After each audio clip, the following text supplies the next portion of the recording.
பாலும் தெளிதேனும் பாகும் பருப்பும் இவை நாளும் கலந்துனக்கு நான் தருவேன் கோலம் செய் துங்கக் கரிமுகத்து தூமணியே நீ எனக்கு சங்கத் தமிழ் மூன்றும் தான். தனம் தரும் கல்வி தரும் ஒரு நாளும் தளர்வறியா மனம் தரும் தெய்வ வடிவும் தரும் நெஞ்சில் வஞ்சமில்லா இனம் தரும் நல்லனையெல்லாம் தரும் அன்பரென்பவர்க்கே கனம் தரும் அபிராமி கடைக்கண்களே. ஆறிரு தடந்தோள் வாழ்க ஆறுமுகம் வாழ்க வெற்பை கூறுசை தனிவேல் வாழ்க குக்குடம் வாழ்க செவ்வேல் ஏறிய மஞ்சை வாழ்க யானை தன் அணங்கு வாழ்க மாறிலா வள்ளி வாழ்க வாழ்க சீரடியாரெல்லாம்.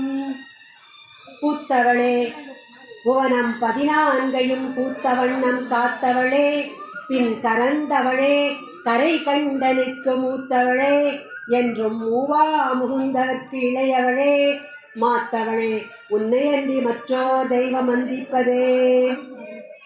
அருள்மிகு ஸ்ரீ சக்தி விநாயகர் ஸ்ரீ காளியம்மன் கோயில் இந்த கொடை விழாவின் சீரும் சிறப்புமாக நடத்தி கொண்டிருக்கும்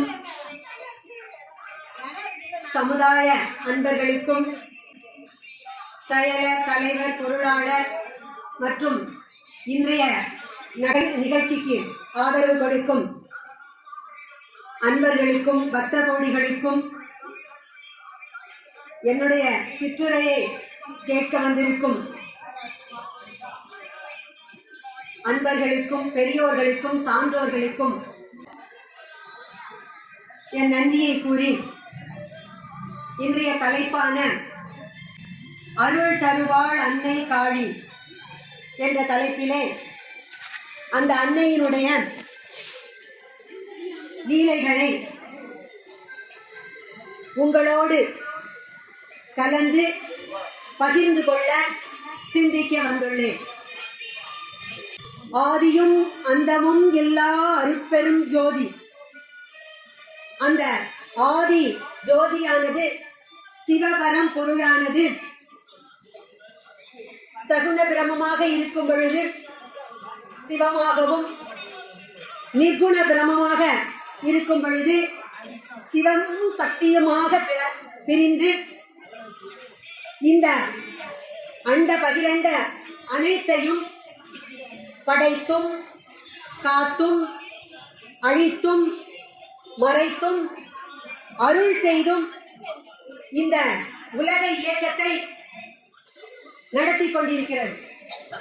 அந்த அருள் சக்தியானது நம் எல்லோரையும் தாயுள்ளத்தோடு, நம் எல்லோரையும் என்றால் சகல ஜீவராசிகளையும் இயற்கையையும் உயிருள்ள உயிரற்ற அனைத்து அண்ட சராசரங்களையும் தாய்மை உணர்வோடு காத்து கொண்டிருக்கும் அந்த ஆதி சக்தியானவள் எக்காலத்தும் என்றென்றைக்கும் நம் எல்லோருக்கும் அருளையும் அன்பையும் வாரி வழங்கிக் கொண்டிருக்கிறார். எல்லா அன்பிலும் சிறந்தது தாயன்பு. அன்னையின் அன்புக்கு நிகரான அன்பு இந்த உலகத்தில் கிடையவே கிடையாது. அந்த அன்னையானவள் தன் குழந்தை எப்பேற்பட்ட குழந்தையாக இருந்தாலும், அறிவுடைய குழந்தையாக இருந்தாலும் சரி, அறிவற்ற மூடனாக இருந்தாலும் சரி, ஒழுக்கமுள்ள குழந்தையாக இருந்தாலும் சரி, ஒழுக்கம் தவறி நடந்து கொண்டிருக்கின்ற குழந்தையாக இருந்தாலும் சரி, ஆரோக்கியமான குழந்தையாக இருந்தாலும் நோயற்ற குழந்தையாக இருந்தாலும் அனைத்து குழந்தைகளிடமுமே அந்த அன்னையானவள் தன்னுடைய அன்பை செலுத்தி அந்த வலி குறைந்த குழந்தையின் மீது கூடுதல் அன்பை செலுத்தி அந்த குழந்தைகளையும் தன்னோடே இணைத்துக் கொள்ள முயற்சி செய்வாள். ஒரு சாதாரண தாயாகிய நாமே நம்முடைய எல்லா குழந்தைகளும் நல்ல நிலைக்கு வர வேண்டும், நல்ல வளமும் வாழ்வும் பெற்று வாழ வேண்டும் என்று நாம் நினைக்கிறோம் என்றால், அண்ட சராசரங்களையும் படைத்து காத்து வரும் அந்த அகிலாண்ட ஈஸ்வரி இந்த பிரபஞ்சத்தில் உள்ள அனைத்து ஜீவராசிகளும் வாழ்வாங்கு வாழ்ந்து நல்முறையில் வாழ்வதற்கு வழிகாட்டி அனைத்து ஜீவன்களையும் இறுதியில் அந்த பரமாத்மாவோடு இணைப்பதற்கு வழிகாட்டக்கூடிய தாயுள்ளம் கருணை கொண்டவன். நாம் தந்தையிடம் ஒரு பொருளை கேட்பதற்கு முதலில் தாயிடம் விண்ணப்பம் செய்கிறோம். தாயிடம் கேட்பதற்கு யாரும் தயங்குவதே இல்லை. அதே போன்று பக்தியிலும் அன்னையிடம் நாம் இம்மை வாழ்க்கைக்கு தேவையான நலன்களையும் வேண்டி பெறலாம், மறுமை வாழ்க்கைக்கு தேவையான முக்தியையும் வேண்டி பெறலாம். தன் குழந்தைகள் எது கேட்டாலும் அன்புடன் வாரி வழங்கக்கூடியவள் அந்த அன்னையானவள் பல்வேறு கோலங்களில் சின்னஞ்சிறு குழந்தையாக பாலாம்பிகையாகவும் தோன்றினாள், கன்னியா குமரியாகவும் தோன்றினாள், அகிலாண்ட நாயகியாக, அபிராமி அன்னையாக, காமாட்சியாக, காந்திமதி அம்மையாக, இப்படி பல்வேறு தலங்களில் பல்வேறு கோலங்களில் கோயில் கொண்டுள்ள அந்த அன்னையானவள் அவளுடைய அற்புத கோலங்களில் அவள் எடுத்துள்ள ஒரு வடிவம்தான் காளி தேவி. இந்த சக்தி பீடங்களானது, இந்த காளியினுடைய தோற்றமே அவதாரமே நாம் அனைவரும் ஓரளவு அறிந்த கதைதான். சிவனை ஒப்பார் இங்கு யாரும் இல்லை, சிவனோடு ஒக்கும் தெய்வம் வேறெதுவும் இல்லை. அரக்கர்கள் எல்லாம் தவம் செய்யும் பொழுது இறைவனிடம் பல்லாண்டு காலம் வனத்திலும் அக்கினியிலும் இருந்து தவம் செய்து மரணமில்லா வாழ்வு வாழ வேண்டும் என்று அரக்கர்கள் வேண்டினார்கள். அது அவர்களினுடைய குணம். தட்சன் எனப்பட்டவன், அவனுக்கு ஒரு வினோதமான ஆசை இருந்தது. இந்த அண்ட சராசரங்கள் அனைத்தும் வணங்கக்கூடிய ஒரு தெய்வம் அந்த சிவபெருமான். அனைவரும் ஆதியும் அந்தமும் எல்லா அருட்பெரும் ஜோதி என்று மாணிக்க வாசகரால் பாடப்பட்ட அந்த பரம்பொருளே தனக்கு மருமகனாக வர வேண்டும் என்ற ஒரு ஆசை. வேண்டியவர்க்கு வேண்டியாங்கு வரத்தை அருளும் அந்த சிவபரம்பொருள் தட்சனின் அந்த வேண்டுதலையும் தவத்தையும் மெச்சி அந்த வரத்தை தட்சனுக்கு அளிப்பதாக வாக்களித்தார். அந்த சமயத்திலே ஆதிசக்தியாகிய அந்த பராசக்தி தட்சனின் மகளாக தாட்சாயினியாக வந்து அவதாரம் செய்கிறார். தட்சன் நீண்ட நெடுகாலம் தான் கொண்டிருந்த அவாவின்படி தாட்சாயினியை சிவபெருமானுக்கு மணமுடித்து பேருவகை எய்தினான். அவன் கொண்ட மகிழ்ச்சிக்கு அளவே இல்லை. அந்த மகிழ்ச்சியிலும் அவனுக்கு சற்றே ஆணவம் தலை தூக்கியது. எல்லோரும் வணங்கக்கூடிய சிவபெருமானே நமக்கு மருமகன், எனவே அனைவரும் நம்மை வணங்க வேண்டும் என்ற ஆணவம் அவனுக்கு தலைக்கேறியது.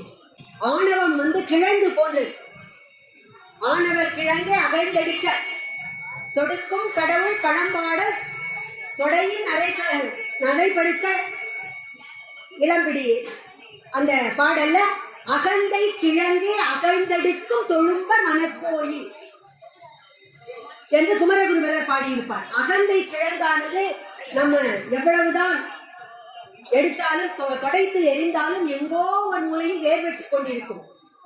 பல்லாண்டு காலமாக தவம் செய்த முனிவர்கள் கூட சிற்சில சமயங்களில் தம்மை அறியாது அந்த ஆணவ மலத்திற்கு இடம் கொடுத்து விடுவார்கள்.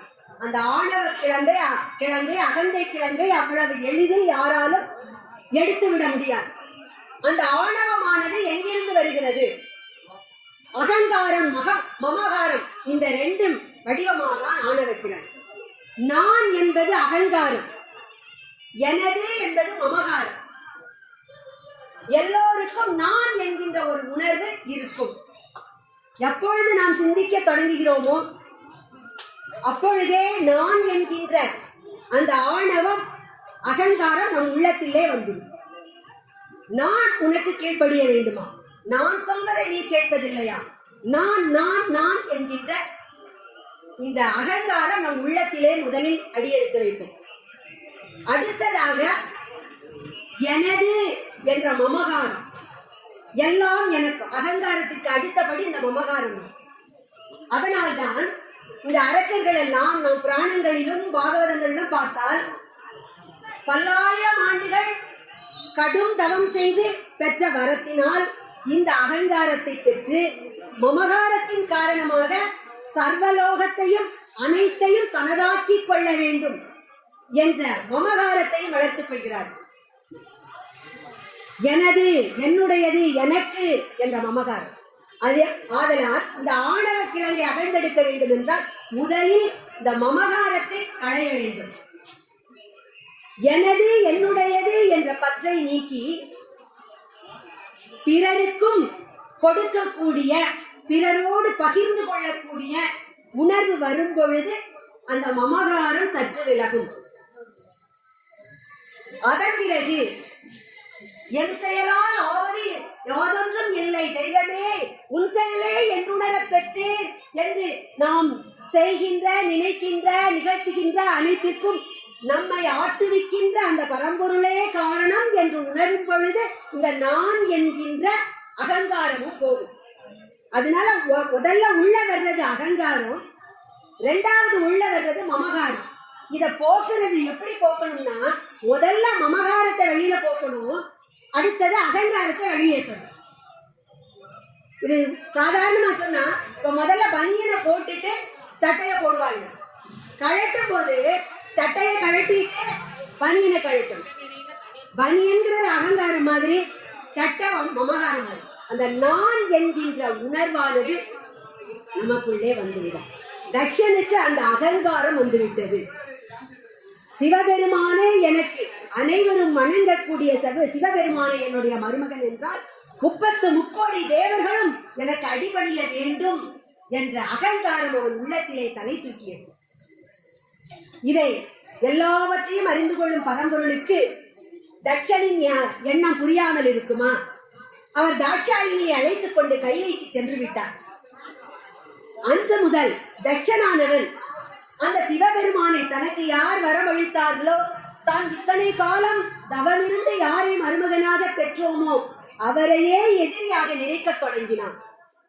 அதனால் அந்த தட்ச பிரஜாபதி ஒரு பெரிய யாகத்தை ஏற்பாடு செய்தார்.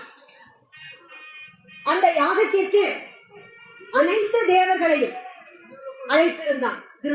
திருமால், பிரம்மா, தேவர்கள் அனைவரையும் அழைத்திருந்தார். யாரை மட்டும் அழைக்கவில்லை என்றால் சிவபெருமானையும் தாட்சாயினியையும் மட்டும் அழைக்கவில்லை. மருமகனை அவர் எதிரியாக கருத தொடங்கிவிட்டார்.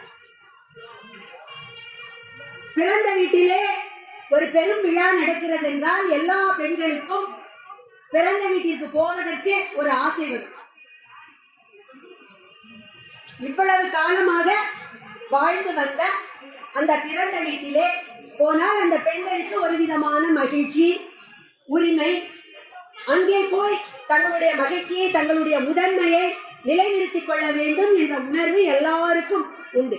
அது அந்த ஆதிசக்திக்கும், ஆதிசக்தியாகிய தாட்சாயினிக்கும் இருந்தது. ஆனால் தன் தந்தையானவர் தன்னை அழைக்கவில்லை, சிவபெருமானை, தன் கணவராகிய சிவபெருமானை அழைக்கவில்லை. இதையெல்லாம் எண்ணிய தாட்சாயினி அந்த தட்சர் தன்னுடைய தந்தைக்கு சென்று அறிவுறுத்த வேண்டும் என்று மிகுந்த வருத்தத்தோடு கிளம்புகிறார். ஆனால் சிவபெருமான் சொல்கிறார், தட்சன் இப்போது ஆணவத்தின் பிடியில் உள்ளான். யார் சொல்வதையும் அவன் கேட்கும் நிலையில் இல்லை. விநாச காலே விபரீத புத்தி. ஒருவருக்கு அழிவு காலம் நெருங்கும் பொழுது தவறான சிந்தனைகளும் புத்திகளும் வரும்.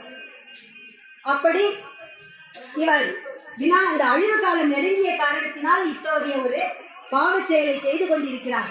நீ அங்கே செல்ல வேண்டாம் என்று தடுத்து பார்த்தார். ஆனால் தாட்சாயினி அவர்கள் தன்னுடைய தந்தையை வீட்டிற்கு செல்ல வேண்டும் என்று பிடிவாதமாக இருந்த காரணத்தினால் சிவபெரும்பொருள் நீ போ என்று ஒற்றை வார்த்தையிலே அவமானப்பட்டு திரும்புவாய் என்று பின்னர் நிகழக்கூடியதை முன்கூட்டியே சொல்லியே வழி அனுப்பினார். எல்லா தேவர்களும் அங்கு வந்திருக்கிறார்கள். அவர்களுக்கு தெரியாது தட்சன் சிவபெருமானை அழைக்கவில்லை என்று. யாகத்திற்கு சென்ற பிறகுதான் தெரிகிறது, ஆதி பரம்பொருளான அந்த சிவபெரும்பொருளையே இவன் அழைக்கவில்லையே என்று பார்க்கிறார்கள். இது முன்கூட்டியே தெரிந்திருந்தால் யாவருமே அந்த யாகத்திற்கு வந்திருக்க மாட்டார்கள். ஆனால் இப்போது வந்திருக்கிறார்கள். தாட்சாயினி வந்தாள்.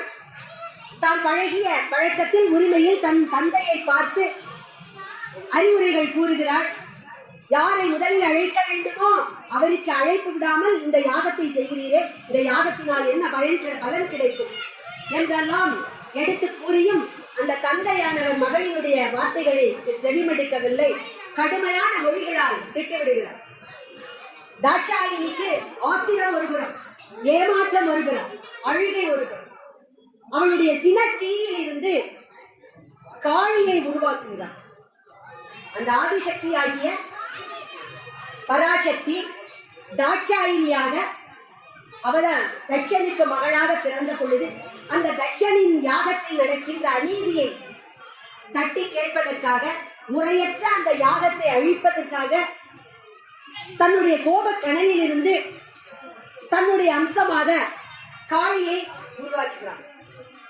அதனால் அவளுக்கு கௌசிகி ஆதிசக்தியின் சொரூபமாக அவள் தோன்றியதால் காளி தேவிக்கு கௌசிகி என்ற ஒரு பெயரும் உண்டு. அந்த காளியும் சிவபெருமானின் சிரத்தில் இருந்து தோன்றிய வீரபத்திரரும் அந்த தட்சனின் யாகத்தை அழித்து முடித்தார். ஆயினும் தாட்சாயினிக்கு இந்த தட்சனின் மகளான இந்த தாட்சாயினி சரீரத்தோடு கைலை செல்வதற்கு இடம் கொடுக்கவில்லை மனம். எனவே தட்சனின் மிக மகளாக பிறந்த இந்த சரீரத்தை நெருப்பிலே இட்டு அழித்து விடுவோம் என்ற எண்ணத்தில் தாட்சாயினி நெருப்பிலே பாய்ந்து விடுகிறார். சிவமும் சக்தியும் சேர்ந்ததுதான் இவ்வுலகம். சக்தியின்றே சிவமில்லை. சிவமும் சக்தியும் சேர்ந்த இயல்பானது மணியும் அதன் ஒளியும் போன்றது, நெருப்பும் அதன் வெம்மையும் போன்றது, பாலும் அதன் வெண்மையும் போன்றது. ஒன்றை பிரிந்து ஒன்றால் இயங்க முடியாது. இந்த தாட்சாயினியின் கருகிய உடலை கண்டவுடன் சகல ஜீவராசிகளுக்கும் ஞானத்தை வழங்கும் அந்த யோக மூர்த்தி தன்னிலை மறந்தான். யோக நிஷ்டையில் இருக்கக்கூடிய எல்லா உயிர்களுக்கும் எக்காலத்தும் ஞானத்தை வழங்கக்கூடிய அந்த சிவபரம்பொருள் தன்னிலை மறந்து கருகிய அந்த தாட்சாயினியின் உடலை கரங்களிலே தூக்கி தன்னை மறந்த நிலையில் தாண்டவமாடுகிறார். அந்த இறைபரம்பொருளே ஆடுகின்ற பொழுது அந்த சராசரங்கள் எல்லாம் ஆடுகின்றன. இதை எவ்வாறு நிறுத்த வேண்டும் என்று யாருக்கும் துணிவில்லை. அவரை நெருங்குவார் யாருமில்லை. அவருடைய சினத்தை அடக்குவதற்கு வழியில்லை. அச்சமயத்திலே திருமாலானவர் தன்னுடைய சக்கராயுதத்தை அனுப்பி சக்கராயுதத்தை ஏவி அந்த தாட்சாயினியின் உடல் கருகிய உடல் இருக்கின்ற காரணத்தில் தான் சிவன் இந்நிலையில் இருக்கிறார். அந்த கருகிய உடலை அழித்து விட்டார். அந்த அன்னையானவள் என்றும் சிவனோடு ஐக்கியமாகி இருப்பவள் தானே, அதை இந்த சிவபரம்பொருள் உணர்ந்து கொள்ளும் என்ற எண்ணத்திலே சக்கராயுதத்தை ஏவி அந்த அன்னையின் உடலே சிதைக்க தொடங்கி, அவ்வாறு சிதைந்த துண்டுகளானது பாரதத்தின் பல்வேறு இடங்களில் விழுந்தது. இமயம் முதல் குமரி வரை. அவ்வாறு அந்த அன்னை சக்தியின் அங்கங்கள் விழுந்த இடங்கள் தான் சக்தி பீடங்களாக இன்று வழங்கப்படுகின்றன. 51 சக்தி பீடங்கள் இருக்கு. ஒவ்வொரு இடத்திலும் ஒவ்வொரு நாமத்தில் அந்த அம்பிகையின் ஒவ்வொரு உடல் உறுப்புகள் விழுந்த இடங்களில் சக்தி பீடங்களாக சக்தி தேவி அருள் பாலித்து நம்மை எல்லாம் காத்து கொண்டிருக்கிறார். இவ்வாறு இந்த சக்தியானவள் எப்போது தோன்றுகிறாள் என்றால், இந்த காளி சக்தியானவள் நாம் எல்லோரும் நினைப்போம், சாதாரணமாக எல்லோரும் ஒரு கோபமாக இருந்தாலோ பெரிய பத்திரகாளி மாறிவார், காளியாத்தா மாறிவார் அப்படின்லாம் சொல்றோம். கோபத்தின் வடிவமாக மட்டுமே காளி அன்னையை நாம் காண்கிறோம். அவள் கோபத்தின் வடிவம் மட்டுமல்ல, அதர்மத்திற்கும் அதர்மத்தை செய்பவர்களுக்கும் அதர்மத்தை அழிப்பதற்கு மட்டுமே அவள் சினம் கொண்டவளாக இருப்பாள். பிற நேரங்களிலெல்லாம் அவள் அன்னையை போல் அன்னையினும் அன்புடையவள். பைரவி பஞ்சமி பாசாங்குசை. பைரவி என்றால் அச்சைத்து தருகின்ற தோற்றமுடையவள் என்றால் அபிராமி பட்டர். பஞ்சமி பஞ்சமி என்றால் ஐந்தாவது தொழிலாகிய அந்த அருளை செய்யக்கூடிய சதாசிவத்தின் சக்தியாகிய பைரவி பஞ்சமி. அபிராமிப்பட்டர் அன்னையினுடைய அந்த உக்கிரமான தோற்றத்திற்குரிய நாமத்தை பைரவி என்று சொன்ன உடனேயே அதற்கு அடுத்தபடியாகவே பஞ்சமி என்கிறார். ஐந்தொழில்கள், இந்த உலகத்தை படைத்தல், காத்தல், அழித்தல், மறைத்தல், அருளல். பிரம்மா, விஷ்ணு, ருத்ரன். மறைத்தல் ஆகிய தொழிலை செய்பவர் மகேஸ்வரன். அருளல் ஆகிய தொழிலை செய்பவர் சதாசிவம். அந்த சதாசிவம் பஞ்ச தொழில் பஞ்சமி. அந்த பஞ்ச பிரமாக்களை ஆசனமாக கொண்டு ஸ்ரீசக்கர பீடாதாரி ஆகிய இருக்கக்கூடியவள் அந்த லலிதாம்பிகை. அப்படி இந்த பஞ்ச கர்மங்களில் ஐந்தாவது கர்மமாகிய அருளை செய்யக்கூடிய அந்த அற்புத நாமமான பஞ்சமி என்ற வார்த்தையை பைரவி என்ற வார்த்தைக்கு அடுத்தபடியாக வைக்கிறார். என்றால் காளியை கண்டு நாம் அஞ்ச வேண்டுவதில்லை. அவள் அதர்மத்தை அழிக்க வந்தவள், அரக்கர்களை அழிக்க வந்தவள். ஆனால் தன் அடியார்களுக்கும் தன்னை அண்டியவர்களுக்கும் என்றும் அன்பை மட்டுமே வாரி வழங்கக்கூடியவள். அவள் அருளுக்கு எல்லையே இல்லை. நாம் வீட்டுல வளர்க்கிறோம் கோழி. அந்த கோழி சாதாரண பறவை, சாதுவான பறவை. நம்ம லேசா கட்டிவிட்டா ஓடிடும், விரட்டினா போயிடும். ஆனா அதே கோழி அடை காக்கும் போது பக்கத்தில் நாம் நெருங்க முடியுமா? அதன் குஞ்சுகளை அரவணைத்துக் கொண்டு இறை தேடும் பொழுது எங்கிருந்தோ ஒரு பருந்து வந்தால் தன் வலிமைக்கு மீறிய அந்த பருந்தை விரட்டுவதற்கு அந்த கோழி அவ்வாறு படபடக்கிறது. ஒரு சாதாரண சின்னஞ்சிறிய உயிர் அந்த அன்னையின் ஸ்தானத்தில் இருக்கக்கூடியது. தன்னுடைய குழந்தைகளுக்கு ஒரு ஆபத்து என்றால் எவ்வளவு உக்கிரகமான கோபத்தை பெறுகிறது. அப்படி என்றால் இந்த அன்னையானவள் ஆதி பராசக்தியானவள். சொல்லுக்கடங்காவே பராசக்தி சூரத்தனங்கள் எல்லாம் வல்லமை தந்திடுவான் பராசக்தி வாழி என்று துடிப்போம். அப்படிப்பட்ட பராசக்தி எப்போதெல்லாம் அதர்மம் தலை தூக்குகிறதோ அப்போதெல்லாம் அந்த அதர்மத்தை அழிப்பதற்காக தோன்றுகிறார். திருமால் அவதாரம் எடுக்கும் பொழுது சொல்வார்கள், பரித்ராணாய சாதுனா விநாசாய சதுஷ்கிருதாம் தர்ம சம்ஸ்தாபனார்த்தாய சம்பவாமி யுகே யுகே. யுகங்கள் தோறும் எப்போதெல்லாம் தர்மம் குறைந்து அதர்மம் தலை தூக்குகிறதோ அப்போதெல்லாம் அதர்மத்தை அழித்து தர்மத்தை நிலைநாட்டுவதற்காக நான் அவதாரம் செய்கிறேன் என்று எவ்வாறு கண்ணபிரான் சொன்னாரோ அதே கருத்து அவருடைய சகோதரியான அந்த காளி தேவிக்கும் பிறந்தது. இந்த காளி தேவியானவள் அரக்கர்களை அழிப்பதற்காக தோன்றியவள். மகிஷன் என்ற ஒரு அரக்கனை அழிப்பதற்காக அன்னை மகிஷாசுர மர்த்தினியாக துர்க்கையாக வடிவெடுத்தார். அந்த மதம் முடிந்த பிறகு அன்னையானவள் அந்த மகாசக்தியிடம் அந்த ஆதிசக்தியிடம் ஒடுங்கிவிட்டார். அதற்கு பல்லாயிரம் ஆண்டுகளுக்கு பிறகு இரண்யன் அரக்கனாகிய இரண்யன் வம்சத்திலே சும்ப நிசும்பர்கள் என்று 2 அரக்கர்கள் தோன்றினார்கள். இவர்கள் பூலோகத்திற்கு வந்து புஷ்கரம்ங்கிற என்ற இடத்திலே பல்லாயிரம் ஆண்டுகள் தவம் செய்து பிரம்மனை நோக்கி தவம் செய்தார்கள். என்ன வரம் வேண்டி பெற்றார்கள் என்றால், நாங்கள் அரக்கர்களாக இருந்தாலும் எங்களுக்கு தேவனுடைய வடிவம் வேண்டும், மரணமே வரக்கூடாது, அது முடியவே முடியாது. பிறப்பு என்று ஒன்று இருந்தால் மரணம் என்று ஒன்று இருக்கும். இந்த உலகமே இருமையை உள்ளடக்கியது. ஒளி என்று ஒன்று உண்டால் இருள் இருக்கும். மலை இருக்கிறது, மடு இருக்கிறது, மேடு இருக்கிறது, பள்ளம் இருக்கிறது, பகல் உண்டு, இரவு உண்டு, நன்மை உண்டு, தீமை உண்டு, தர்மம் உண்டு, அதர்மம் உண்டு. இரண்டும் கலந்ததுதான் இந்த பிரபஞ்சம். பிறப்பு என்று ஒன்று இருந்தால் அந்த ஜீவன்கள் எல்லாம் இறந்துதான் ஆக வேண்டும். எனவே அந்த வரத்தை தர இயலாது என்று பிரம்மா சொன்னவுடன் அந்த சும்ப நிசும்பர்கள் அப்படி என்றால் தேவர்களாலோ மனிதர்களாலோ அரக்கர்களாலோ யாராலும் எங்களுக்கு மரணம் வரக்கூடாது, பெண்களை தவிர யாராலும் எங்களுக்கு மரணம் வரக்கூடாது என்று கேட்டார்கள். ஏன்னா பெண்கள் வலிமையான நம்மை எதிர்த்து போர் செய்ய மாட்டார்கள், நம்மை அழிக்க முடியாது என்பது அவர்களுடைய எண்ணம். அவ்வாறு வரம் பெற்று வந்தவுடன் அவர்கள் மீண்டும் பாதாள லோகம் சென்று அங்கு ஆட்சி செய்தார்கள். அவர்களுடைய வரபலத்தை பெற்ற பிற அரக்கர்கள் எல்லாம் ரக்தபீஜன், தூம்ரலோசன் போன்ற சிற்றரசர்கள் மாதிரி அங்கெங்கே இருக்கிற எல்லா அரக்கர்களும் தங்கள் படைகளுடன் இனி தங்கள் அரக்கர் குலம் அழியாது என்று சும்ப நிசும்பர்களை சரணடைந்தார்கள். எப்பவுமே 4 பேர் இருக்கிற இடத்துல இன்னும் 4 பேர் கூடுனா ஏதாவது பேசுவோம், கதை நடக்கும், ஏதாவது செய்வோம். அந்த கூட்டம் நல்லவர்களுடைய கூட்டமாக இருந்தால் அந்த செயல் நன்மையில போய் முடியும். கூடியவர்கள் அனைவரும் தீயவர்களாக இருந்தால் ஒரு தீமைக்குத்தான் அவர்கள் வழிவகுப்பார்கள். சத்சங் தத்தே நிஷங் தத்வம், நிஷங் தத்வே நிர்மோ தத்வம், நிஷல தத்வே ஜீவன் முக்தி. அதனாலதான் ஆதிசங்கரர் சொன்னார், யாரோடு இருக்கணும்னா சத் சங்கத்தோடு இருக்க வேண்டும், நல்லவற்றை சிந்திப்பவர்களோடு இருக்க வேண்டும். ஔவையார் அருமையான தமிழ்ல பாடினாங்க, நல்லாரை காண்பதும் நன்றே, நலமிக்க நல்லாசல் கேட்பதும் நன்றே, நல்லார் குணங்கள் உரைப்பதும் நன்றே, அவரோடு இணங்கி இருப்பதும் நன்றே. நம்ம வீட்டுல பெரியவங்க அழகா ஒத்த வரியில சொல்லுவாங்க,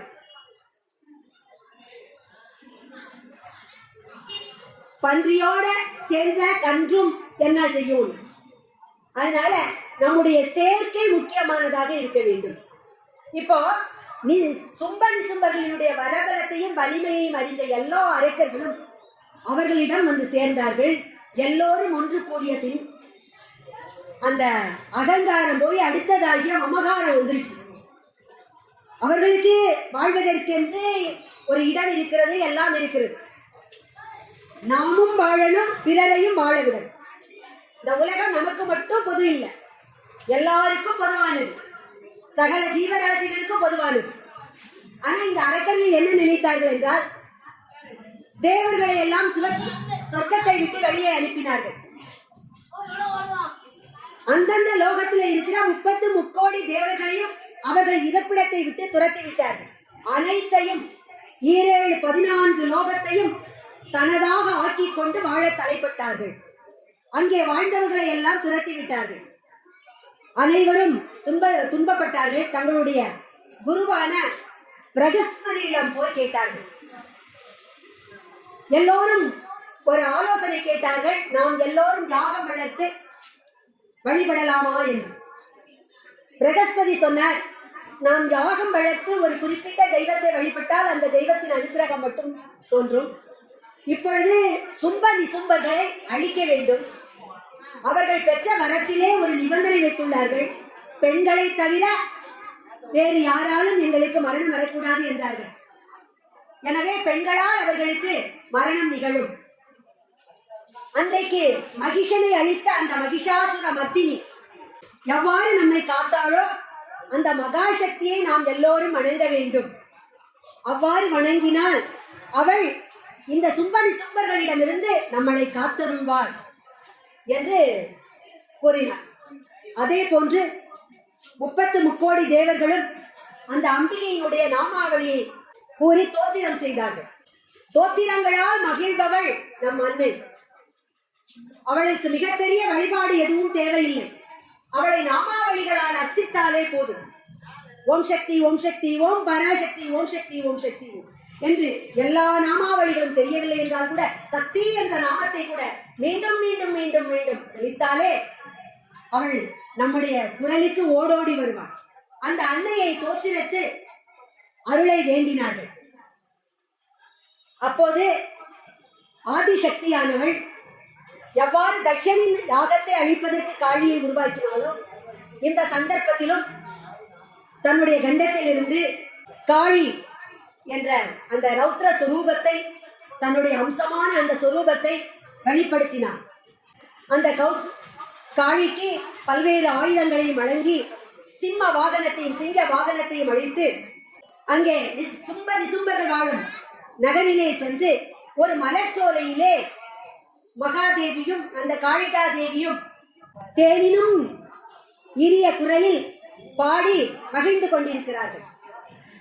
அவர்களுடைய தோற்றம் அழகுக்கு ஒருவரும் ஒவ்வாத வள்ளி அருமறைகள் பழகி சிவந்த பாதாம்புயத்தான் என்று அபிராமிப்பட்டர் பாடுவார்.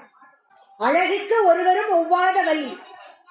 அந்த மகாதேவிக்கு, ஆதிசக்திக்கு, காளிகா தேவிக்கு, காளி என்றால் கருப்பு நிறத்தை குறிக்கும்.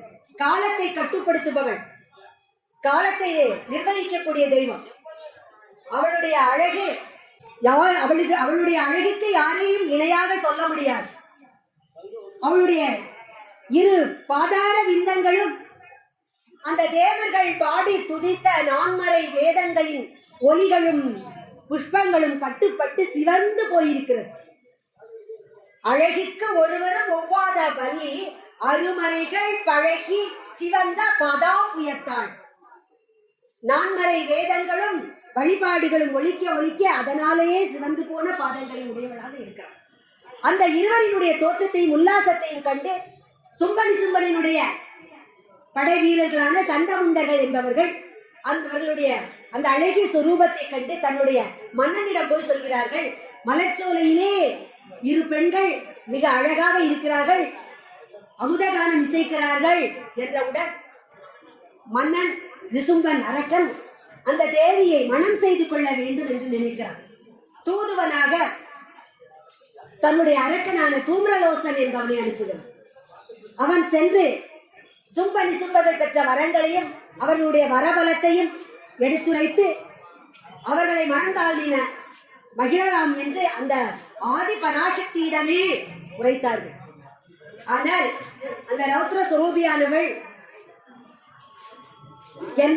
என்னுடன் போரிட்டு யார் என்னை வெல்கிறார்களோ அவர்களையே நான் மணப்பேன் என்று அவர்களை போருக்கு அழைக்கிறார். அன்னை அங்கே தோன்றிய காரணமே சும்பர்களை அழிப்பதற்காக. எனவே தூது வந்த தூம்ரலோசனிடம் யார் எங்களுடன் சண்டையிட்டு எங்களை வெல்கிறார்களோ அவர்களைத்தான் நாங்கள் மணந்து கொள்வோம், நான் மணப்பேன் என்று அன்னை கூற, முதலில் தூம்ரசோழன் போரிடுகிறான். அவனை அழித்து விடுகிறான் தன்னுடைய ஆயுதங்களும். இவ்வளவு பெரிய அரக்கனும் வலிமை வாய்ந்தவனும் அவனுடைய சேனையும் அழிந்ததை அறிந்து சும்பன் திகைக்கிறான். மீண்டும் பாதாள லோகம் சென்று விடலாமா என்று. ஆனால் அருகில் இருக்கிற தம்பி, ஒரு படைத்தளபதி இறந்ததற்காக நாம் பயந்து ஓடுவதா? வேண்டாம், அடுத்து மற்றொருவனை அனுப்புவோம். ரத்தபீஜன் என்ற ஒரு அரக்கர். அரக்கர்கள் பெறுகின்ற வரங்கள் எல்லாமே மிக வினோதமாக தான் இருக்கும். இந்த ரத்தபீஜன் என்ன வரம் பெற்றான் என்றால், அதாவது மறைமுகமாக நாம் மரணத்தை தழுவக்கூடாது என்பதற்காக இந்த அரக்கர்கள் விதவிதமாக வரங்களை கேட்கிறார்கள். என்னுடைய உடம்பில் இருந்து இரத்த துளிகள் சிந்தினால் அந்த ஒவ்வொரு இரத்த துளியில் இருந்தும் ஒரு இரத்த பீஜன் உருவாக வேண்டும், என்னை போல் ஒரு அரக்கன் உருவாக வேண்டும். இப்படி அந்த இரத்த பீஜன் ஒரு வரம் பெற்றிருந்தார். அப்படி என்றால் அவனை யாரால் அழிக்க முடியும்?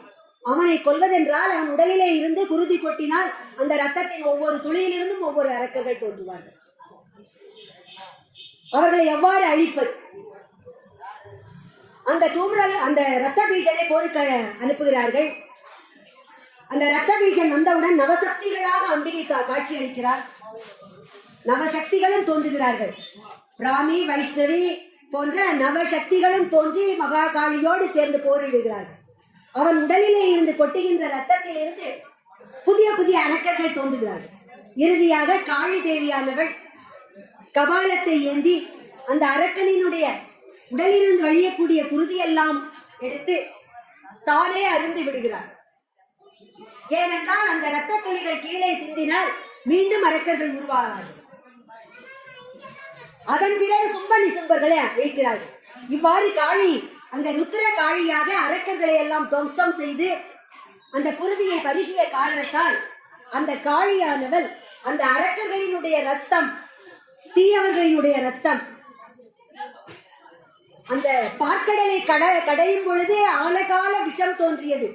அந்த விஷம் வெளியே சென்றால் சகல ஜீவராசிகளும் அழிந்துவிடும் என்று அந்த சிவபெருமான் அந்த ஆலகால விஷத்தை தானே அருந்தினார். அருகில் இருந்த அன்னை அதை கண்டத்தோடு பிடித்து நிறுத்திவிட்டார். அதே போன்று இந்த அரக்கர்களின் குருதி மண்ணிலே விழுந்தால் விபரீதம் விளையும் என்று அன்னையானவள் தானே அதை பருகிவிட்டார். அதனால் அன்னையின் ருத்ரம் கோபம் அதிகமாகியது. அவள் ருத்ர தாண்டவம் ஆடத் தொடங்கினாள். அவளுடைய ஆட்டத்தை கண்டு யாராலும் அவளை நெருங்க இயலவில்லை. திருமாலும் பிரம்மரும் மற்ற தேவர்களும் அவளை நெருங்க இயலவில்லை.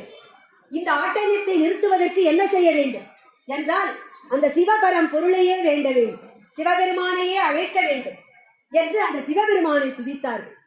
அவ்வாறு சிவபெருமானை துதிக்க சிவபெருமான் அந்த காளிக்கு இணையாக நர்த்தனம் ஆடி காளியினுடைய ருத்ரத்தை கோபத்தை தணித்தார். இந்த சம்பவமானது திருவாலங்காட்டிலே நிகழ்ந்தது. திருவாலங்காடு 5 சபைகளிலே ரத்தின சபை என்ற பெருமையை பெறக்கூடியது. நடராஜ பெருமான் 5 சபைகளிலே திருநடனம் ஆடினார். இந்த பிரபஞ்சத்தினுடைய தோற்றமானது அவருடைய நர்த்தனத்தில் தான் தோன்றியது, உடுக்கை ஒலியில் தோன்றியது. அப்படிப்பட்ட நடராஜ பெருமான் நர்த்தனம் ஆடிய சபைகள் 5: சிதம்பரம் பொற்சபை, மதுரை வெள்ளியம்பலம், திருநெல்வேலி தாமிர சபை, குற்றாலம் சித்திர சபை, திருவாலங்காடு ரத்தின சபை. இந்த திருவாலங்காட்டிலே அவர் ஆடிய நடனம் ஊர்த்துவ நடனம், காளியினுடைய ருத்ரத்தை தணிப்பதற்காக ஆடிய நடனம். அந்த திருவாலங்காட்டினுடைய பெருமையை அங்கே ஒரு முனிவரானவர் பலகாலம் தவம் செய்து, சுனந்த ரிஷி என்ற முனியானவர் திருவாலங்காட்டிலே பல்லாண்டு காலம் தவம் செய்து மூர்த்தி தலம் தீர்த்தம் இந்த 3லும் சிறந்துள்ள இந்த தலத்திலே அந்த சிவபெருமானவர் இதுவரை ஆடாத ஒரு திருநடனத்தை ஆட வேண்டும் என்று விரும்பினார். அவருடைய அந்த விருப்பத்தை நிறைவேற்றும் வண்ணமாகவும் பதஞ்சலி முனிவரும் வியாக்கிரபாதரும் கார்கோடனாகவும் மூஞ்சிகேசர் என்ற பெயரோடும் அந்த திருத்தலத்திலே திருநடனம் காண விளைந்திருந்தார்கள். இந்த மூவருடைய விருப்பத்தையும் நிறைவேற்றும் வண்ணமாக அந்த திருவாலங்காட்டிலே சிவபெருமானானவர் நடனமாடினார். சிவபெருமான் ஆடிய நடனத்தை காண 1000 கண் வேண்டும். 1000 அவருடைய கழுத்திலே அணிந்திருக்கின்ற ஆபரணங்கள் ஆடுகின்றன, நாகங்கள் ஆடுகின்றன. அப்படிப்பட்ட திருநடனத்தை அவர் ஆடுகிறார். 17 வகையான நடனம் ஆடுகிறார். அவர் ஆடிய ஒவ்வொரு நடனத்தையும் பார்த்து பதிலுக்கு காளியானவள் அந்த நடனத்தை ஆடுகிறார். அவ்வாறு நடனம் ஆட ஆட காளியினுடைய சினம் தணிகிறது. 17 வகையான நடனம் ஆடிய சிவபெருமான் இறுதியாக ஒரு நடனம் ஆடுகிறார். தன்னுடைய வலக்காதிலே உள்ள குண்டலத்தை கீழே விழச் செய்து வலது காலை ஊன்றி இடது காலால் அந்த குண்டலத்தை எடுத்து இடது காலை வானோக்கி நிமிர்த்து காதிலே அணிந்து கொள்வதாக ஒரு ஊர்த்துவ தாண்டனத்தை ஆண்டுகிறார். இந்த நடனத்தை ஆடியவுடன் காளியானவள் பெண்ணாகியினால் நாணம் கொண்டு அத்தகைய நடனத்தை தான் ஆட முடியாது என்ற காரணத்தால் தோற்றதாக வெட்கி தலை குடிகிறார்.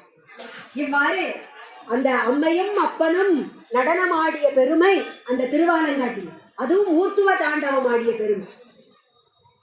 அதனால் அன்னை சினம் தணிந்தார்.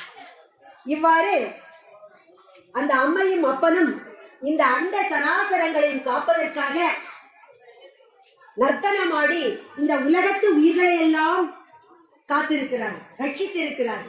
இப்படிப்பட்ட காளி வழிபாடானது 1000 ஆண்டுகளுக்கு முன்பே இங்கே இருந்திருக்கிறது. இன்றைக்கும் விக்ரமாதித்தன் 1000 ஆண்டுகளுக்கு முன்பு உஜ்ஜயினி நகரத்திலே மகாகாளி அவன் குலதெய்வமாக வழிபடுவார். காடாறு மாதம் நாடாறு மாதம் வாழ்பவர். அவ்வாறு காட்டிற்கு சென்று வாழும்போது தன்னுடைய குலதெய்வமாக வழிபடக்கூடிய அந்த காளி எண்ணெயை எடுத்து வந்து தான் எங்கே செல்கிறானோ அங்கே அந்த வனத்திலே வைத்து வழிபடுவான். அவ்வாறு ஒரு முறை தமிழகத்திற்கு வந்தபோது திருச்சிக்கு அருகே உள்ள மாகாளம் என்ற ஸ்தலத்திலே விக்ரமாதித்தன் அந்த 6 மாத காலங்கள், காட்டிலே வசிக்க வேண்டிய 6 மாத காலங்களும் தன்னுடைய காளியை உஜ்ஜயினியிலிருந்து எடுத்து வந்த அந்த காளியம்பாளை வைத்து வழிபட்டு மீண்டும் நாட்டிற்கு திரும்புகின்ற வேளையில் அந்த அன்னையை எவ்வளவோ எடுக்க முயல்கிறான். ஆனால் அன்னையானவள் அந்த இடத்தை விட்டு அசையவில்லை. என்னுடைய அருள் இங்கேயும் இருக்க வேண்டும் என்று விக்ரமாதித்தனிடம் சொல்லிவிடுகிறார். அவ்வாறு வடதிசையில் இருந்து வந்த காளி வழிபாடுதான் உஜ்ஜயினி காளி. அதான் நம்ம உச்சி மாகாளி என்று வழிபடுகிறோம். உஜ்ஜயினியில இருந்து வந்த காளி, உஜ்ஜயினி மாகாளி, உச்சி மாகாளி. பெரும்பாலும் காளியம்மன் கோயில்கள் வடதிசையை நோக்கி அமர்ந்திருக்கும். இந்த உஜ்ஜயினியில காளியானவள் எவ்வாறு அனுகிரகம் செய்கிறார் என்றால், கல்லாத மூடனையும் சகல கலைகளும் ஞானங்களும் பெருமைக்கும் அனுகிரகம் செய்ய வல்லவள். அத உஜ்ஜயினி நகரத்துல ஒரு இளவரசி, அந்த இளவரசி தான் கல்வி பயில்கின்ற குருவிடம் ஆணவத்தோடு நடந்து கொள்கிறார். செல்வத்தின் காரணமாக ஆணவத்தோடு நடந்து கொள்கிறார். குருவை மதிக்கவில்லை. அந்த குருவானவர், ஆசிரியரானவர் என்ன செய்கிறார் என்றால், இளவரசி செல்வம் பெற்றவள் என்ற காரணத்தால் மதிக்கவில்லை என்ற காரணத்தினால் வஞ்சகமாக ஆடு மாடு மேய்க்கும் ஒரு கல்லா மூடனை அவளுக்கு கணவனாக்கி விடுகிறார். அந்த இளவரசியானவள் தன்னுடைய தவறை உணர்கிறார். நாம் குருவை மதிக்காத காரணத்தினால் நமக்கு இந்த நிலை ஏற்பட்டது.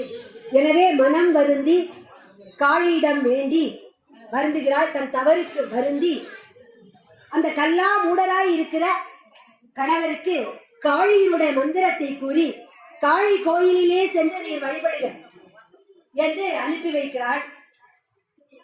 அந்த இடையனும் அவ்வூரின் நடுவிலே உள்ள அந்த காளி கோயிலுக்கு வந்து இடைவிடாது காளி நாமத்தை உச்சரித்துக் கொண்டிருக்கிறார்.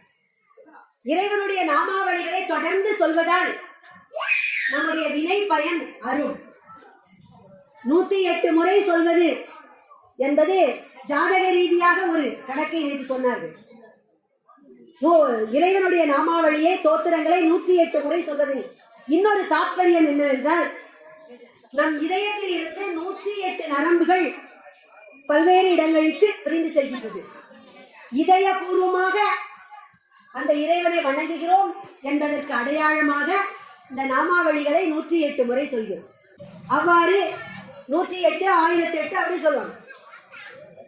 அந்த இடையரானவன் காளி கோயிலிலே விடாமல் அந்த காளி நாமத்தை உச்சரிக்க, அந்த காளி தேவியானவள் பிரத்யட்சமாக அவன் கண்முன்னே தோன்றி தன்னுடைய சூலாயுதத்தால் அவருடைய நாக்கிலே எழுதிவிட அவர் மிகப்பெரிய மகாகவியாகிறார். தன்னுடைய பெயரையே காளி தாசர் என்று வைத்துக் கொண்டார். அந்த காளிக்கு தாசனாகிவிட்டார். தாசன் அடிமை, இந்த காளிக்கு நான் அடிமை. அவளுடைய அனுக்கிரகத்தால் சகல ஞானமும் பெற்றார். இலக்கியங்களை படைத்தார், ஜோதிட நூல்களை படைத்தார், அனைத்தையும் படைத்தார். கல்லா மூடரையும் கற்றறிந்த ஞானியாக மாற்றியவள் அவர் காளிதான். அவளுடைய கருணைக்கு அளவே கிடையாது. அப்படிப்பட்ட மகா காளி அந்த காளிதாசனுக்கு எவ்வாறு அருள் புரிந்தாரோ அதே போன்றே தெனாலிராமனுக்கும் அருள் புரிந்தார். தென்னாலி என்ற நகரத்திலே ராமன் என்றொருவர் வாழ்ந்து வந்தார்.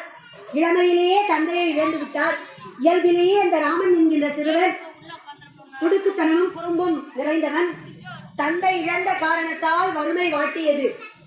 அப்போது அவ்வூருக்கு வந்த ஒரு முனிவர் காளியினுடைய மந்திரத்தை சொல்லி, இந்த மந்திரத்தை நீ சொன்னால் அந்த அன்னையின் அருளால் உன்னுடைய வறுமை நீங்கும் என்று கூறினார். தென்னாலியும் அங்கே உள்ள ஊருக்கு புறத்தே உள்ள அந்த காளி கோயிலுக்கு சென்று அந்த இரவு தங்கினார். அன்னையினுடைய நாமத்தை விடாமல் இரவு முழுவதும் சொல்லிக்கொண்டே இருந்தார். அந்த முனிவர் கூறிய மந்திரத்தை இறுதியில் காளி அன்னையே தோன்றினார். காளி அன்னை தோன்றி, உனக்கு யாது வேண்டும் என்று கேட்க, தெனாலிராமன், எனக்கு வறுமை நீங்குவதற்கு செல்வம் வேண்டும், நான் புகழ் பெறுவதற்கு எனக்கு கல்வி வேண்டும், செல்வமும் வேண்டும் கல்வியும் வேண்டும் என்று கேட்டார். உடனே அன்னையானவள் தன்னுடைய இரு கரங்களிலும் 2 கிண்ணத்திலே பாயாசத்தை வைத்தார். வலது கிண்ணத்தில் உள்ள பாயாசம் கல்வியை தரும், இடது கையிலே உள்ளது செல்வத்தை உனக்கு கொடுக்கும். ஏதாவது ஒன்றை நீ எடுத்துக்கொள், ஒரு கிண்ணத்தை நீ எடுத்துக்கொள் என்று கூறினாள். உடனே இந்த ராமனானவர் தெனாலிராமன் சற்று யோசித்தார். இரண்டையும் கேட்டோம், அன்னையானவள் ஒரு கிண்ணத்தை எடுத்துக்கொள் என்று கூறுகிறார்கள் என்று சற்று யோசிப்பது போல் செய்து இடக்கையில் இருந்த கிண்ணத்தில் உள்ள பாயாசத்தை வலக்கிண்ணத்திலே ஊற்றி வலக்கிண்ணத்தை எடுத்து அருந்திவிட்டார். காளியானவள் அந்த குழந்தையின், தெனாலிராமன் ஆகிய அந்த குழந்தையின் குறும்புத்தனத்தை எண்ணி சிரித்தார். நான் உன்னை ஒரு கிண்ணத்தில் இருப்பதைத்தானே எடுக்க சொன்னேன், நீ 2 கிண்ணத்தையும் எடுத்து விட்டாயே. நீ அன்னையே, நீ 2 கிண்ணத்திலும் உள்ள பாயாசத்தை கலக்கக்கூடாது என்று சொல்லவில்லையே. நான் இடக்கையில் இருந்ததை எடுத்து வலக்கையில் ஊற்றி ஒரு கிண்ணத்தை தானே எடுத்தேன் என்று நகைச்சுவையாக சொன்னவுடன், அந்த அன்னையவே நகைக்க செய்தவுடன், சிரிக்க வைத்தவுடன் அன்னை சொன்னாள், நீ இன்று முதல் விகட கவியாக திகழ்வாய், நகைச்சுவை கவியாக திகழ்வாய் என்று அவருக்கு அருள் செய்தார். தன்னுடைய குழந்தைகளினுடைய லீலைகளையும் கண்டு ரசிப்பவளானவள் அந்த அன்னை, அந்த காளி. அவளுடைய கருணைக்கு அளவே கிடையாது.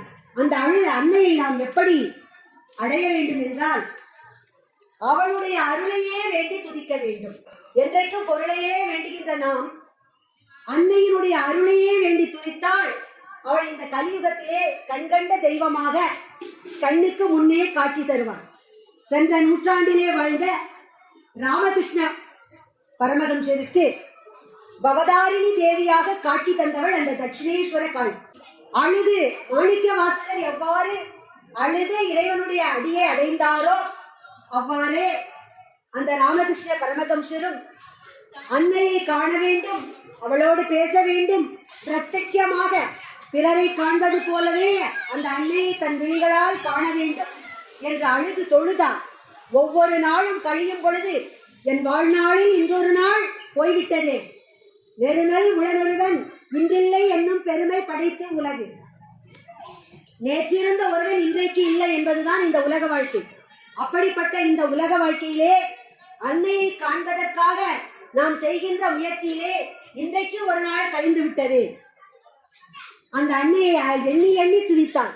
அரும்பொனே மணியே, என் அன்பே, அன்பான அறிவே, என் அறிவில் ஒரு ஆனந்த வெள்ளமே, என்றென்று பாடினேன் ஆடினேன் நாடி நாடி விரும்பியே கூவினேன் உளறினேன் அலறினேன் மெய் சிலிர்த்து இருகை கூப்பி விண்மாறி என இரு கண்மாறி பெய்யவே சற்று அயர்ந்தேன்.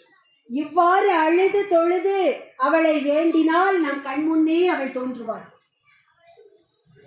உலகிலே விலையற்ற மதிப்பற்ற விலை மதிப்பற்ற பொருளாக நாம் கருதுவது பொன்னை, அரும்பொனே என்று அந்த பரம்பொருளை கூறுகிறோம்.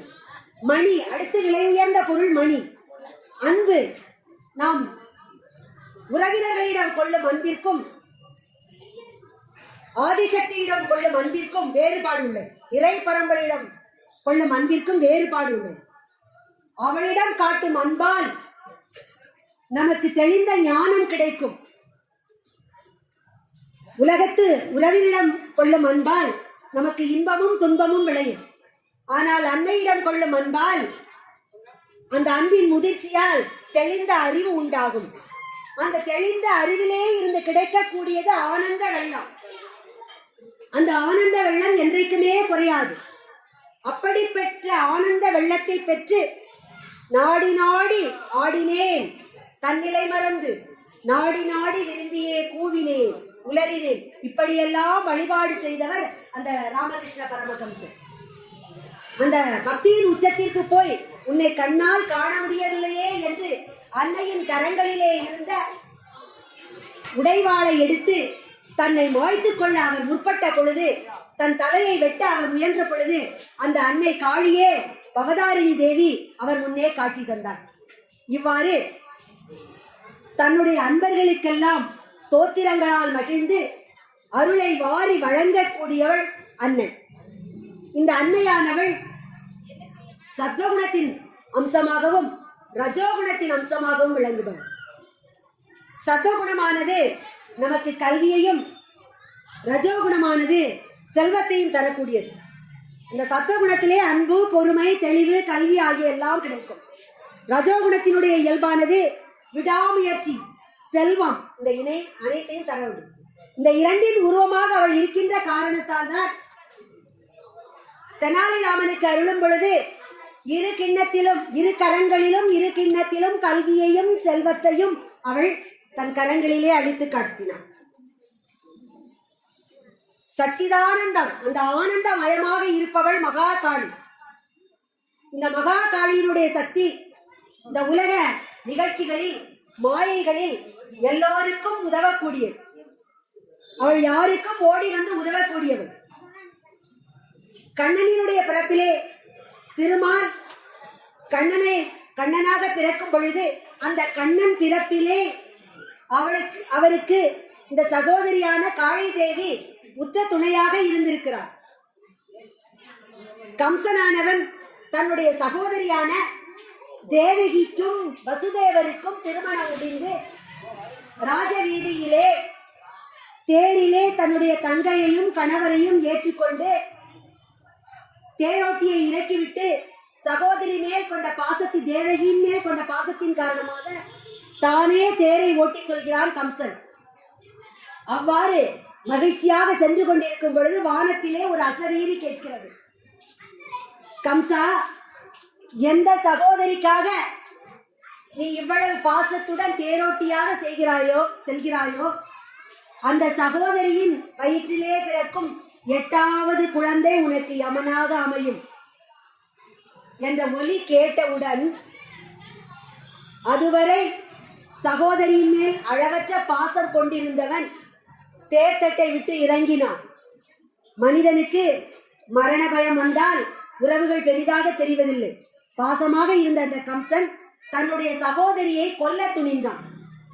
இவள் உயிரோடு இருந்தால் தானே இவளுடைய குழந்தை என்னை கொல்லும், இவளை இப்போதே கொன்று விடுகிறேன் என்று அவளை கொல்ல முனைந்த போது வசுதேவர் தடுத்து, கம்சா, நீ தேவகியை கொல்ல வேண்டாம், எங்களுக்கு பிறக்கின்ற அந்த 8வது குழந்தையை நான் உன்னிடமே கொடுத்து விடுகிறோம், நாங்கள் இருவரும் உன்னிடமே கொடுத்து விடுகிறோம் என்று வசுதேவர் கெஞ்சியவுடன் 8வது குழந்தையா, உங்களுக்கு பிறக்கக்கூடிய ஒவ்வொரு குழந்தையையும் என்னிடம் கொடுக்க வேண்டும், நீங்கள் அரண்மனையில் வாசம் செய்ய இயலாது, பாதாள சிறையில் வாசம் செய்ய வேண்டும் என்று இருவரையும் பாதாளத்தில், தங்கையையும் தங்கை கணவரையும் பாதாளத்தில் அடைத்து விட்டான் கம்சன்.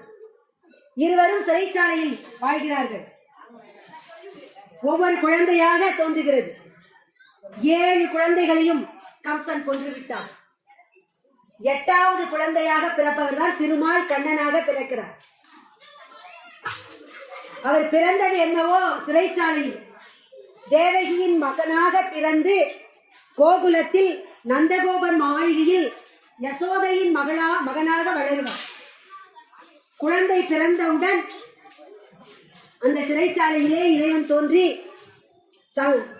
சங்கு சக்கரதாரியராக அந்த திருமால் தோன்றி வசுதேவரிடம், எல்லோரும் ஒருவித மயக்கத்தை இருப்பார்கள், சிறைச்சாலையின் கதவுகள் எல்லாம் தானே திறந்து கொள்ளும், இந்த குழந்தையை கொண்டு நந்தகோபர் மாளிகையில் விட்டுவிட்டு அங்கே ஒரு குழந்தை பிறந்திருக்கும், அந்த குழந்தையை எடுத்து வந்து இந்த சிறைச்சாலையில் வைத்து விடுவாயாக என்று இறைவன் வசுதேவருக்கு ஆணையிட்டார். அதே போன்று அந்த மகாசக்தியின் மாயை காரணமாக அந்த பாதாள சிறைச்சாலையில் கதவுகள் அனைத்தும் தானே திறந்து கொண்டன. காவலுக்கு இருந்த அனைவரும் ஒருவித மயக்கத்தில் ஆழ்ந்துவிட்டது. யமுனையில் வெள்ளம் பெருகியது. பயங்கர மழை. வசுதேவர் கூடையிலே இந்த சின்னஞ்சிறு கண்ணனை எடுத்துக்கொண்டு அந்த யமுனை வெள்ளத்தை கண்டு மலைக்கிறார். அவர் நடந்து செல்வதற்கு யமுனை வழிவிடுகிறது.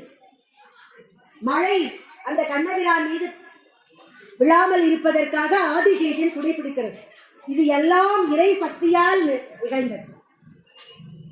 இவ்வாறு அன்று இரவோடு இரவாக அந்த கண்ணனை கொண்டு நந்தகோபர் மாளிகையிலே விட்டுவிட்டு அங்கே யசோதைக்கு ஒரு பெண் குழந்தை பிறந்திருக்கிறது. அந்த பெண் குழந்தையை சிறைச்சாலைக்கு எடுத்து வருகிறார். அந்த பெண் குழந்தை வேறு யாரும் அல்ல, மகாகாளி. இவ்வாறுதான் கண்ணன் தேவகியின் மகனாக பிறந்து ஒரே இரவுல நந்தகோபர் மாளிகைக்கு போயிட்டார். ஒருத்தி மகனாய் பிறந்து ஓரிரவில் ஒருத்தி மகனாய் ஒழித்து வளர தருக்கிலானாகி தாந்தீங்கு நிறைந்த கருத்தை பிழைப்பித்து கம்சன் வயிற்றில் நெருப்பென்ன நின்ற நெடுமாலை உன்னை அரிசித்து வந்தோம் அரைதருவியாகி திருத்தக்க செல்வமும் சேவகமும் யாம்பாடி வருத்தமும் தீர்ந்து மகிழ்ந்தேலோரம்பாவான் என்ற ஆண்டாள் தன்னுடைய பாசுரத்திலே பாடுகிறார். தேவகி மகனாக பிறந்து இரவோடு இரவாக கோகுலத்திற்கு சென்று நந்தகோபர் மாளிகையிலே கண்ணனாக வளர்ந்து வருகிறார். மறுநாள் காலையில் விடிந்தவுடன் காவலி பாதாள சிறையிலே காவலுக்கு இருந்தவர்கள் எல்லாம் விழித்தெழுகிறார்கள். என்ன நிகழ்ந்தது என்று அவர்களுக்கு தெரியவில்லை. ஏற்கனவே பூட்டி இருந்தது போல சிறை கதவுகள் எல்லாம் பூட்டப்பட்டிருக்கின்றன. உள்ளே ஒரு குழந்தையினுடைய அழுகுரல் கேட்கிறது. உடனே காவலர்கள் எல்லாம் வழக்கம் போல் ஓடோடி சென்று கம்சனிடம் முறையிடுகிறார்கள். 8வது குழந்தை, எதிர்பார்த்திருந்த குழந்தை பிறந்து விட்டது என்று. கம்சன் வருகிறான், தன்னுடைய வாளை எடுத்துக்கொண்டு வருகிறான். 8வது குழந்தையை பார்க்கிறான், அது பெண் குழந்தை. இந்த பெண் குழந்தையா என்னை அழிக்க வல்லது என்று வழக்கம் போல் அந்த சின்னஞ்சிறு குழந்தைகளை கையிலே எடுத்து வானிலே தூக்கி வீசி தன்னுடைய வாளால் வெட்டி விடுவான். அவ்வளவு கொரூர உள்ளம் கொண்டவன் கம்சன். அவ்வாறே இந்த 8வது குழந்தையாகிய அந்த பெண் சிசுவை எடுத்து ஒரு கரத்தால் அதை தூக்கி வானிலே வீசினான், மறு கரத்தால் வெட்ட துணிந்தான். ஆனால் நிகழ்ந்தது என்ன? யுகம் யுகமாக தோன்றுகின்ற அநீதிகளையும் அதர்மத்தையும் அசுரர்களையும் அழிப்பதற்காக தோன்றிய அந்த மகா காளி கம்சனினுடைய வாளுக்கு பலியாக முடியுமா? வானிலே தூக்கி எறிந்த அந்த சின்னஞ்சிறு சிசு ஆயுதங்கள் தாங்கிய 8 கரங்களுடன் மகா காளி சொரூபமாக வானத்திலே தோன்றி அந்த கம்சனையே அச்சம் கொள்ளும் வகையில், கம்சா, உன்னை அழிக்கக்கூடியவன் பிறந்து விட்டான், அவன் இந்த உலகத்தில் தான் வளர்ந்து கொண்டிருக்கிறான், நீ மடிவது நிச்சயம் என்று சொல்லி அவனுக்கு ஒரு எச்சரிக்கை மணியை அடித்துவிட்டு அந்த மகா காளியானவள் மறைந்து விட்டார். இவ்வாறு அந்த மகா காளியானவள் தன்னுடைய சகோதரனான அந்த கிருஷ்ணன் திருமால் கண்ணனாக பிறப்பெடுக்கும் பொழுது அந்த பிறப்பிலே தானும் பங்கெடுத்து தன் சகோதரனுக்கு ஒரு ஆதரவாய் இருந்த சக்தி அவள். அந்த சக்தி இன்றைக்கும் நாம் காணலாம். ஜோத்பூர் என்ற இடத்திலே லாடு பாபா என்ற ஒரு ஹரிபக்தர், அதாவது கிருஷ்ணனையே கண்ணனையே வழிபடக்கூடிய பக்தர். அப்படிப்பட்ட வழிபக்தர் ஹரிபக்தர் சின்னஞ்சிறு உயிர்களுக்கு எந்தவித துன்பமும் நேரக்கூடாது என்று நினைப்பவர். மிகவும் சாந்த குணம் உள்ளவர் லாடு பாபா. அவர் ஊர் ஊராக சென்று அந்த திருமால் இருக்கக்கூடிய கோயில்களை எல்லாம் வழிபட்டு கொண்டு வருகிறார். அவ்வாறு வழிபட்டு கொண்டு வரும் பொழுது காவூர் என்ற ஊருக்கு வருகிறார். அந்த காவூர் என்ற ஊரிலே வாழ்பவர்கள் அங்கே கோயில் கொண்டுள்ள காளி அன்னைக்கு பலி கொடுத்து வழிபடுகிறார்கள். நரபலி கொடுத்து,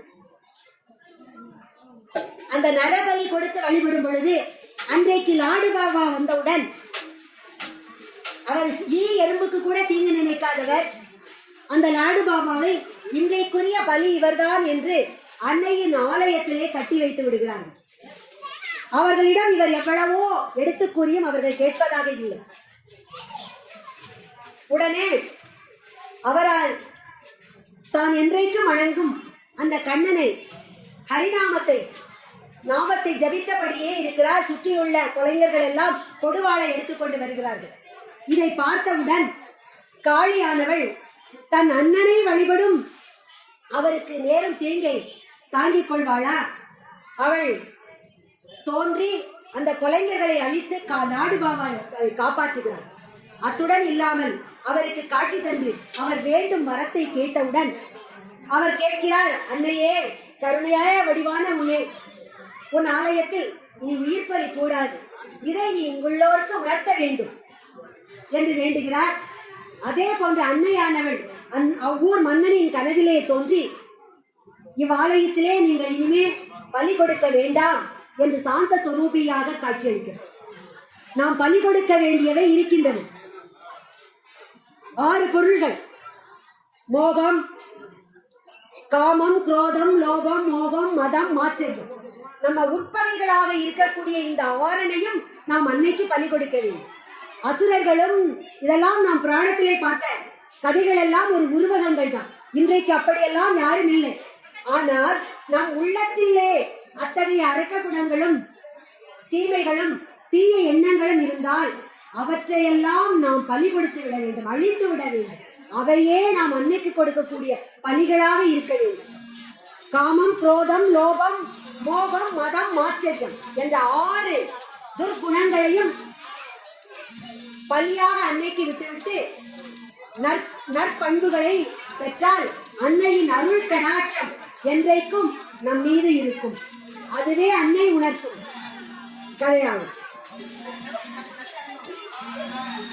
இவ்வாறு பல்வேறு ஆலயங்களில், ஒவ்வொரு ஆலயங்களிலும் கோயில் கொண்டுள்ள அந்த காளியம்மனானவள் இந்த கலியுக காலத்திலே கலியுக தெய்வமாக, கண்கண்ட தெய்வமாக தன்னை வழிபடும் அன்பர்களுக்கு காட்சி கொடுப்பவள். அவ்வகையிலே அன்னையானவள்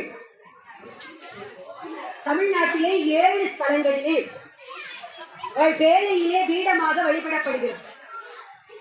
அப்படி மரப்பேழையிலே அன்னையை வைத்து வழிபடக்கூடிய ஆலயங்கள் 7. அது திருமலை ராயன்பட்டினம் என்ற இடத்திலே உள்ள காளியம்மனுக்கு 1000 காளி அம்மன். கலிங்க நாட்டு மன்னன் வழிபட்ட அந்த அன்னை, 100 ஆண்டு காலமாக வழிபட்ட அன்னை, அன்னையின் ஆணைக்கு இணங்க வழிபாட்டு முறைகளை எழுதி அந்த பேழைக்குள்ளே வைத்து, பெட்டிக்குள்ளே வைத்து அன்னையின் ஆணைப்படி கடலிலே விட அந்த பெட்டியானது திருமலை ராயன்பட்டினம் என்ற இடத்திலே கடலிலே வந்து விழுந்தது. மீனவர்கள் யாருக்கும் அந்த மரப்பேழையானது அகப்படவில்லை. அவ்வூரிலே உள்ள ஒரு முதியவர் கனவிலே அன்னை தோன்றி, கடலிலே நான் மரப்பேழையிலே வந்திருக்கிறேன், என்னை எடுத்து வந்து அதில் கூறியுள்ளபடி வழிபாடு செய்யவும் என்று கூறுகிறார்கள். அதன்படி மேலதாழ வாத்தியங்களோடு அவர் கடற்கரைக்கு சென்று அந்த பேழையை எடுத்து வருகிறார். எல்லோரும் சேர்ந்து பேழையை திறந்து பார்க்கிறார்கள். அந்த மரப்பேழையிலே காளியினுடைய வடிவம், ஓலைச்சுவடியிலே எவ்வாறு வழிபட வேண்டும் என்ற வழிபாட்டு முறைகள், அதன்படி அந்த அம்மனை வழிபடுகிறார்கள். 5 ஆண்டுகளுக்கு ஒரு முறை அம்மனை பேழையில் இருந்து வெளியே எடுப்பார்கள். 2, 7 என்று முடிகின்ற ஆடுகள் 2012 வெளியில எடுத்திருந்தாங்கன்னா 2017. அவ்வாறு 5 ஆண்டுகளுக்கு ஒரு முறை அந்த அம்பாளை வெளியே எடுத்து 2 நாட்கள் மட்டுமே எல்லோருக்கும் பூஜைக்கு வைப்பார்.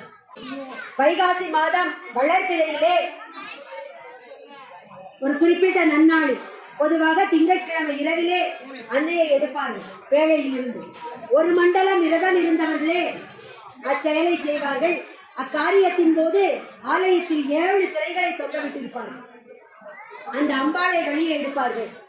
இதில் வியப்பு என்னவென்றால், 5 ஆண்டுகளுக்கு முன்பு அன்னையை வழிபாடு செய்து பூஜை செய்து அந்த பெட்டியினுள்ளே வைத்திருந்த அன்னை, அவளை சுற்றி மஞ்சள் போடப்பட்டிருக்கும், எலுமிச்சம்பழங்கள் போடப்பட்டிருக்கும்.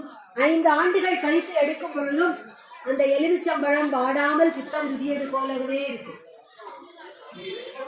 அப்படிப்பட்ட சிறப்புடையவள், சக்தி வாய்ந்தவள்.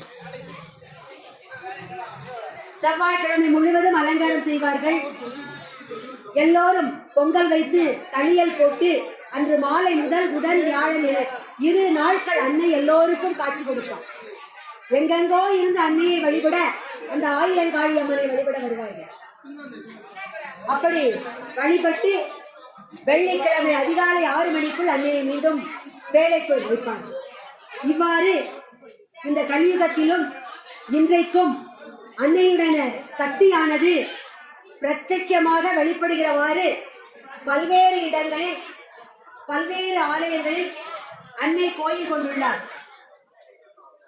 அந்த காளியம்மானானவள் இந்த செங்கோட்டை நகரிலும் இங்கு குடிகொண்டு நம் எல்லோருக்கும் அருளையும் பொருளையும் இன்பத்தையும் வாரி வழங்குகிறார். அவளுடைய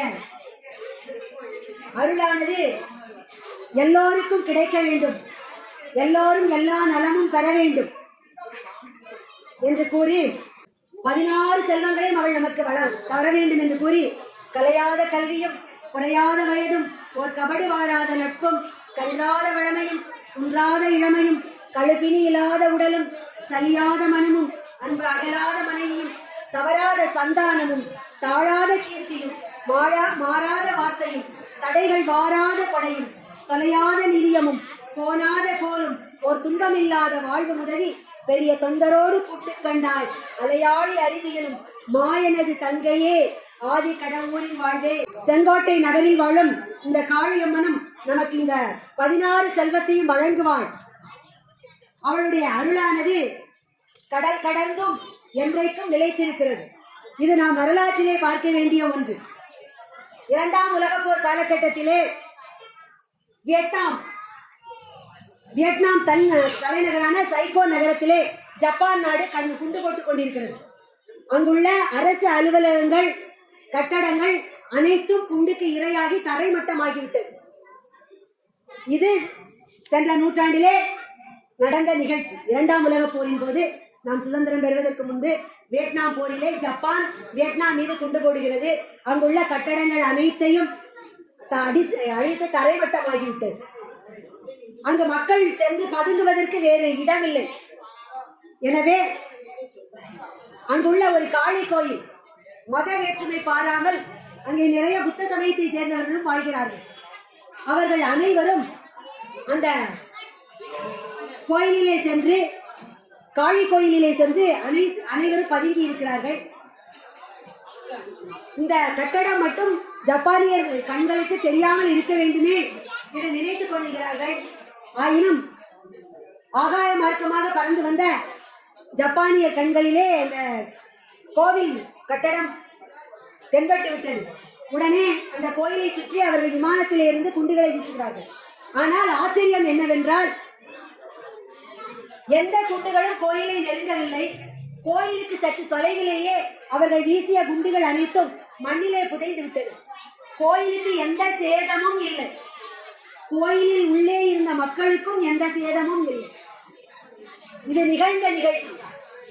இதை கண்டவுடன் அங்கே உள்ள மக்கள் அனைவரும் இன்றைக்கும் அந்த கோயிலுக்கு சைகோன் காளி, அந்த அம்பிகைக்கு சைகோன் காளி என்று பெயரிட்டு சமய வேறுபாடு இன்றி பௌத்த சமயத்தை சேர்ந்தவர்களும் அந்த கோயிலிலே சென்று வழிபாடு செய்கிறார்கள். நாம் இன்றைக்கு சென்னை மாநகரம் என்று சொல்கிறோமே, நம்முடைய தலைநகரம், அதுவும் அந்த காளியம்மனின் பெயரால் வந்ததுதான். இந்த காளிகாம்பாள், சென்னை காளிகாம்பாளைத்தான் பாரதியார் தன்னுடைய கவிதைகளிலே பாடி பரவுகின்றார். இந்த சென்னையிலே உள்ள கோட்டை காளியம்மன் முதலில் செயின்ட் ஜார்ஜ் கோட்டையிலே அம்மன் குடிகொண்டிருந்தார். அங்கே கோட்டையிலே அம்மன் குடியிருந்த காரணத்தினால் போக்குவரத்திற்கும் பாதுகாப்புக்கும் இடையூறாக இருப்பதால் ஆங்கிலேயர்கள் வேறு இடம், அந்த அன்னையை வழிபடக்கூடியவர்கள் தம்புச்செட்டி தெருவிலே அந்த அன்னைக்கு நல்லதொரு ஆலயத்தை ஏற்படுத்தி வழிபாடு செய்வதற்கு வேண்டிய அனைத்து வசதிகளையும் செய்து தருவதாக கூறியவுடன் அந்த கோட்டை காளியம்மனை சென்னை தம்புச்செட்டி தெருவுக்கு மாற்றினார்கள். அவ்வாறு கோட்டையிலே அந்த அம்மன் வழிபடப்படும் பொழுது செந்தூரம் பூசி வழிபட்டார்கள். செந்தூரம் பூசி வழிபட்ட போது செம்மையம்மன் என்ற நாமம் அந்த அம்மனுக்கு இருந்தது. செம்மையம்மன் என்ற நாமம் மருவி சென்னம்மன் குப்பம், சென்னம்மன் குப்பம் என்று இருந்த சொல்லே சென்னை என்று இன்றைக்கு மருவியது. இந்த காளியிலே சத்ரபதி சிவாஜி வந்து வழிபட்டிருக்கிறார். அதற்கு தேவையான, வழிபாட்டிற்கு தேவையான வசதிகளை எல்லாம் செய்து கொடுத்திருக்கிறார். பாரதியார் இந்த அன்னையை போற்றி துதித்திருக்கிறார். யாதுமாகி நின்றாய் காளி நீ எங்கும் நிறைந்தார், தீது நன்மை எல்லாம் காளி தெய்வ லீலை என்றும், பூதம் ஐந்துமானாய் காளி பொறிகள் ஐந்தும் ஆனார் என்று அந்த காளி அன்னையின் மேல் தோத்திரங்களாக பாரதியார் பாடி பரவுவதற்கு காரணமாக இருந்த அன்னை இந்த சென்னையிலே கோயில் கொண்டுள்ள கோட்டை காளியம்மன். இந்த கோட்டை காளியம்மனில் ஆதிசங்கரரானவர் அம்மையினுடைய ருத்ரத்தை தனித்து பல்வேறு இடங்களில் ஸ்ரீ சக்கரம் நிறுவியது போலவே இந்த தம்புச்செட்டி தெருவில் உள்ள, சென்னை தம்புச்செட்டி தெருவில் உள்ள கோயிலிலும் அன்னையின் முன்னே ஸ்ரீ சக்கரத்தை அமைத்துள்ளார். இவ்வாறு காளியம்மனானவள் இமயம் முதல், அவள் ஆதிசக்தியின் அம்சம். இமயத்திலே தாட்சாயினி தட்சனின் மகளாக பிறந்தபோது தாட்சாயினி என்ற திருநாமம் பெற்று சினத்தின் காரணமாக காளியாக தோற்றுவித்து பல்வேறு யுகங்களிலும் பல்வேறு அரக்கர்களை அழித்து இவையெல்லாம் நிகழ்ந்தது நாம் பாகவதத்திலும் புராணத்திலும் படிக்கிறோம். ஆனால் இன்றைக்கும் நம் கண்முன்னே பிரத்யட்சமாக பல்வேறு இடங்களிலும் இமயம் முதல் குமரி வரை உள்ள ஆலயங்களிலும் கோயில் கொண்டு அங்கே அவளை வழிபடுகின்ற அன்பர்களுக்கு எல்லாம் தன் அருள் கடாட்சத்தை வாரி வாரி வழங்கிக் கொண்டிருக்கிறார். அப்படிப்பட்ட அன்னையின் அருள் கடாட்சம் என்றைக்கும் நம் எல்லோருக்கும் கிடைக்க வேண்டும் என்று கூறி இந்த அரியதொரு வாய்ப்பை நல்கிய அனைவருக்கும், இந்த நிகழ்ச்சியை ஏற்பாடு செய்தவர்களுக்கும், எல்லாவற்றிற்கும் மேலாக அந்த அன்னையின் கருணைக்கும் இதுகாரும் என்னுடைய சிறுமொழிகளை கேட்ட அனைவருக்கும் அனைவரினுடைய பாதங்களையும் தொட்டு வணங்கி விடைபெறுகிறேன். நன்றி, வணக்கம்.